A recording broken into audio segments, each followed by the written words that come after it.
What do you need out of a reference to set yourself up for success in oil painting?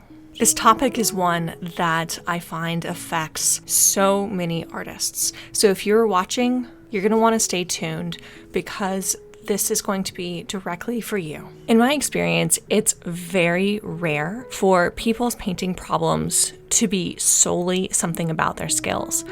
Almost every time, there's something about the reference that is setting you up to have a lackluster painting. And this could be due to any number of things. This could have to do with the fact that you are painting a subject that you aren't inherently drawn to. It could also be things like there's this gap between what your favorite painters look for in a reference that makes their painting so successful in your eyes. But you are choosing things that do not have those same qualities, maybe the same kind of composition, the same kind of lighting, the same kind of color. The bad news is that I find that this affects just about everybody, but the good news is that as soon as you realize this is the problem, solving this problem is something you can do actually very quickly and easily. So today I want to talk about what that process looks like. So the very first thing you need to consider is, are you actually painting the thing that you want to paint? Is the subject analogous to the kinds of subjects that you are really drawn to? So in my case, for this painting you're seeing me work on today, I am choosing to paint a portrait because that is what I am drawn to. It would not make a lot of sense if I were a portrait painter to try and set up a still life and expect myself to really shine through and give it my all in a way that I can put really high expectations around. Chances are, if I'm painting something like a still life, I'm just not going to have the same level of passion and ability to really dig in and try and get my very best performance out of that. So here you can see the reference that I took in order to actually make sure that I was painting the kind of thing that I wanted to paint. I had a session with a model and I went ahead and I did a photo shoot to get this reference.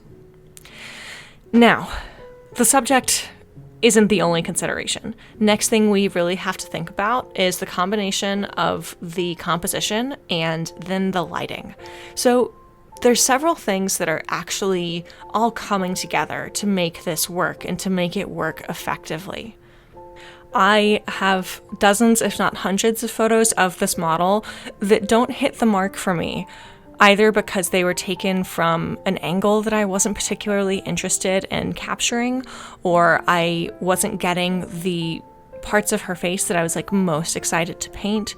But it could also be things like, I had a lot of these photos that I took that were of her where she is in shadow and I'm not getting a lot of interesting color out of the flesh tones because there's just not that much color there in the first place.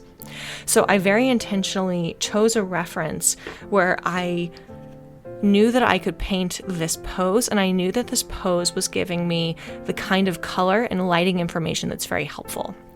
And particularly in portraits, one of the things that I find tripping artists up most often is painting from reference where there's not much in the way of light and shadow information. Now, this particular piece is a little bit tricky. There is pretty obvious light and shadow, but it is more subtle than it could be in other paintings. So for instance, the shadow side of her face, it's not like this really dark brown or what you would expect a shadow to be. It's really more like this warm reddish brown color, or even like an orangey brown or a pinkish brown, depending on where on her face you happen to be looking. The other thing that makes this a little bit trickier is that there's not super clearly delineated light versus shadow shapes with pretty defined, harder edges. Instead, there are really soft gradations between areas of light and areas of shadow. In general, this is a more difficult thing to paint, so when in doubt, I would encourage you to work off of reference that has stronger shadows that are more easy to see and they have more clearly defined edges between that and the light. From here, once you have a reference to work off of, whether you're working from life or whether you're working from a photograph, one of the questions I get often at this stage is, do I need to be using Photoshop as a part of my planning process? And the reason this question often arises is that, for this piece, I'm not painting everything that is literally in my reference. There's a little bit of simplification and abstraction happening. Not only that, but I wanted to plan a piece that had kind of a diagonal compositional flow, and I wanted to be able to visualize how that actually looks. Photoshop can be great for something like this, and I've talked about how I use Photoshop as a part of my planning process before in other videos, which I will go ahead and link for you. That being said, Photoshop is not necessary for you to be able to work off this level, and that's true whether you want to work from life or you want to work from photographs. You do not need this tool, and in today's video is really about explaining why that's the case and how you can work around it. So my primary use of Photoshop is getting my reference to the point where by the time I'm working on the actual canvas, there is no more guesswork. I know exactly what the subject is, how it's going to be arranged on the canvas, what the colors are, you name it. And for this particular painting, I could use Photoshop to make sure that I had the right arrangement of the image on the canvas and I could make sure I had accurate color. But I wanted to experiment with a couple of different arrangements of the abstract brushwork around the subject itself, and Photoshop just didn't really lend itself to giving me a clear view of what that would look like. So instead, I went ahead and I decided to do a small color study.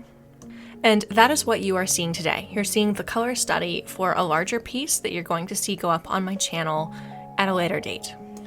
And I had a couple of different objectives that I wanted to track for this particular painting. First and foremost, I wanted to do something that had a very, very light background, so almost raw canvas with maybe occasional pops of like very pastel blue or brown.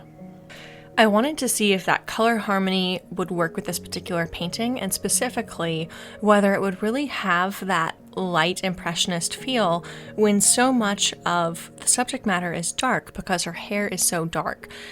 I could kind of guess at what that would look like just based on my reference, but I knew that I wanted to have a guide for this painting that really showed me exactly what I could expect, and that's what the purpose of this exercise was.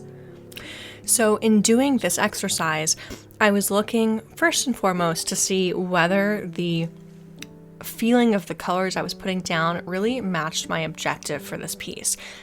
And in this case, it honestly didn't. I realized that once I got all of this down on canvas that it had a much heavier feeling than I was going for.